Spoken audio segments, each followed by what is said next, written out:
ಆತ್ಮೀಯ ನನ್ನ ಪ್ರಿಯ ವೀಕ್ಷಕರೇ, ತಮಗೆಲ್ಲರಿಗೂ ಸ್ವಾಗತ.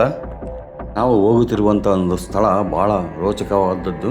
ಯಾಕಂದರೆ ದೊಡ್ಡ ಗುಹೆಯೊಳಗೆ ಸಾಧು ಸಂತರುಗಳೆಲ್ಲ ಇದ್ದಿದ್ದಂಥ ಜಾಗ. ಅಂಥ ಒಂದು ಜಾಗಕ್ಕೆ ನಾವು ಇವತ್ತು ಹೋಗ್ತಾ ಇದ್ವಿ. ಯಾಕಂದರೆ ಅಲ್ಲಿ ಒಂದು ದೊಡ್ಡ ಶಿವಲಿಂಗಗಳೆಲ್ಲ ಇತ್ತು ಅಂತ ನಮ್ಮ ಸ್ನೇಹಿತರು ಹೇಳಿದರು. ಅದಕ್ಕಾಗಿ ನಾವು ಇವತ್ತು ನೋಡೋಣ ಅಂತ ನಾವು ಈಗ ಭಾಳ ದೊಡ್ಡ ಕಠಿಣವಾದಂಥ ಸ್ಥಳ ಅದು. ಯಾಕಂದರೆ ಮುಳ್ಳು ಪೊದೆ ಎಲ್ಲ ಸಿಕ್ಕಾಪಟ್ಟೆ ಬೆಳೆದೈತೆ.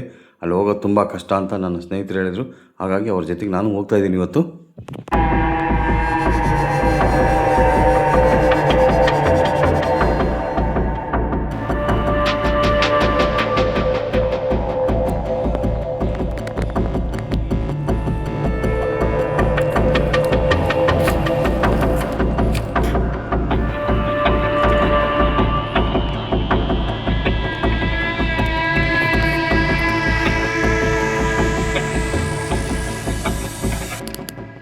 ಸಾವಿರಾರು ವರ್ಷಗಳ ಹಿಂದೆ ಈ ಬೆಟ್ಟದ ಮೇಲೆ ಒಂದು ದೊಡ್ಡ ಗುಹೆಯೊಳಗೆ ರಸಸಿದ್ಧರು ಹಾಗೂ ಸಿದ್ಧಪುರುಷರು ಇದ್ದಂಥ ಜಾಗ ಇದು.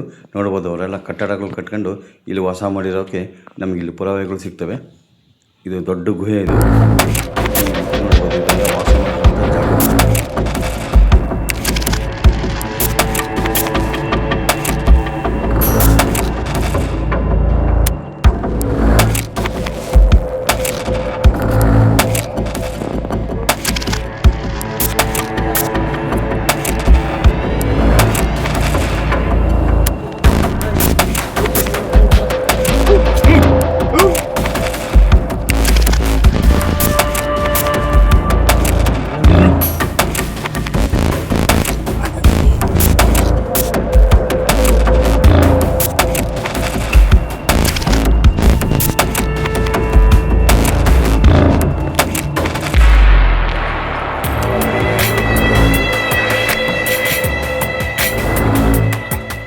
ಎಸಿ ಗಾಡಿ ಬಂದಂಗೆ ಬರ್ತೀವಿ.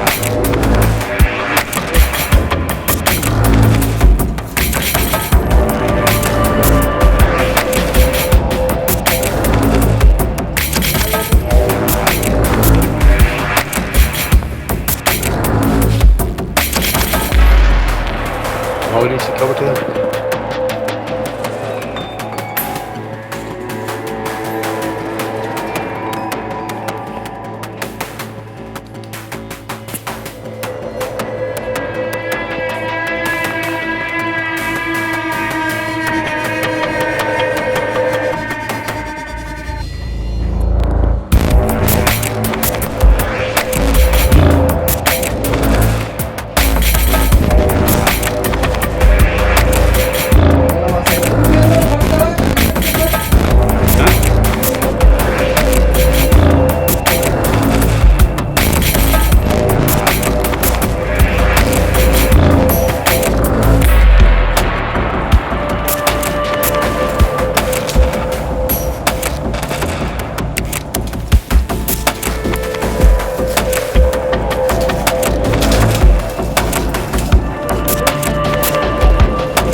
ಎಷ್ಟು ಕಷ್ಟಪಟ್ಟು ಈ ಜಾಗಕ್ಕೆ ಬಂದ್ವಿ. ಯಾಕಂದರೆ ಮುಳ್ಳು ಪೊದೆ, ಮೈಯೆಲ್ಲ ರಕ್ತ, ಅಷ್ಟು ಮುಳ್ಳು ಪೊದೆ ಇದು.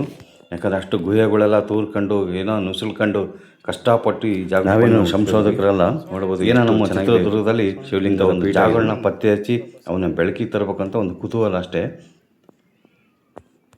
ಇಂಥ ಅದೆಷ್ಟೋ ಜಾಗಗಳು ಮುಳ್ಳು ಪೊದೆ ಎಲ್ಲ ಬೆಳ್ಕೊಂಡು ಕಣ್ಮರೆಯಾಗಿ ಹೋಗಿದ್ದಾವೆ.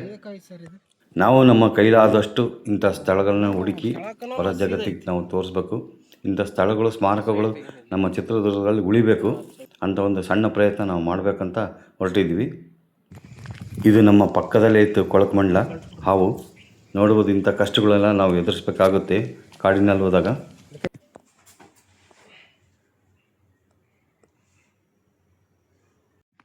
ಆ ಬೆಟ್ಟ ಹತ್ತಿ ಇಳಿದು ಬರೋಷ್ಟಕ್ಕೆ ತುಂಬ ಸುಸ್ತಾಗೋಯಿತು. ಯಾಕಂದರೆ ಅಷ್ಟು ಕಠಿಣವಾಗಿತ್ತು ಆ ಜಾಗ. ಮುಂದೆ ಇದಕ್ಕಿಂತ ಒಳ್ಳೊಳ್ಳೆ ವಿಸ್ಮಯಕಾರಿ ಜಾಗಗಳನ್ನ ನಾನು ನಿಮಗೆ ತೋರಿಸ್ಬೇಕಂತ ಒಂದು ಒಳ್ಳೆಯ ಪ್ರಯತ್ನ ಮಾಡ್ತಾಯಿದ್ವಿ. ದಯವಿಟ್ಟು ನನ್ನ ಚಾನಲ್ನ ಸಬ್ಸ್ಕ್ರೈಬ್ ಮಾಡಿಕೊಳ್ಳ್ರಿ. ನಮ್ಮ ಈ ಪ್ರಯತ್ನಕ್ಕೆ ತಮ್ಮಗಳೆಲ್ಲರ ಸಹಕಾರ ಅತ್ಯವಶ್ಯಕತೆ. ದಯವಿಟ್ಟು ನಮ್ಮ ಅಂಥವ್ರಿಗೆಲ್ಲ ಪ್ರೋತ್ಸಾಹ ಮಾಡಿ. ಇಷ್ಟು ಹೊತ್ತು ತಮ್ಮ ಸಮಯ ಕೊಟ್ಟು ನನ್ನ ವಿಡಿಯೋ ವೀಕ್ಷಣೆ ಮಾಡೋಕ್ಕೆ ತಮಗೆಲ್ಲರಿಗೂ ತುಂಬು ಹೃದಯದ ಸ್ವಾಗತ.